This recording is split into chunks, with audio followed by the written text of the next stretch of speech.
ایک اندھا بھکاری تھا جو اپنی آنکھیں چھپائے رکھتا تھا۔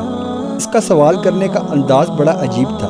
وہ لوگوں سے کہتا تھا جو مجھے کچھ دے گا اس کو میں ایک عجیب بات سناؤں گا، اور جو زیادہ دے گا اس کو میں عجیب چیز دکھاؤں گا۔ ابو اسحاق ابراہیم رحمۃ اللہ علیہ فرماتے ہیں، کسی نے اس کو کچھ دیا تو میں اس کے قریب کھڑا ہو گیا۔ اس نے اپنی آنکھیں دکھائیں۔ میں یہ دیکھ کر حیرت میں پڑ گیا کہ اس کی آنکھوں کی جگہ 2 سوراخ تھے جس سے آر پار نظر آتا تھا۔ اب اس نے اپنی داستان سنانی شروع کی۔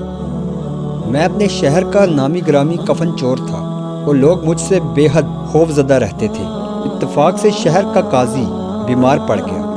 اس کو جب اپنے بچنے کی امید نہ رہی تو اس نے مجھے 100 دینار بھجوا کر کہلا بھیجا کہ میں ان 100 دیناروں کے ذریعے اپنا کفن تجھ سے محفوظ کرنا چاہتا ہوں۔ میں نے حامی بھر لی۔ اتفاقاً قاضی تندرست ہو گیا، مگر کچھ عرصے کے بعد پھر بیمار ہو کر مر گیا۔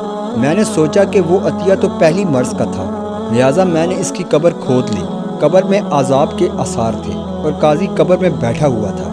اس کے بال بکھرے ہوئے تھے اور آنکھیں سرخ ہو رہی تھیں۔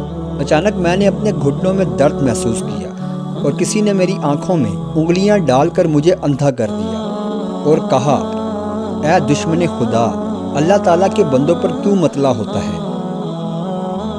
وآخر دعوانا الحمد للہ رب العالمین۔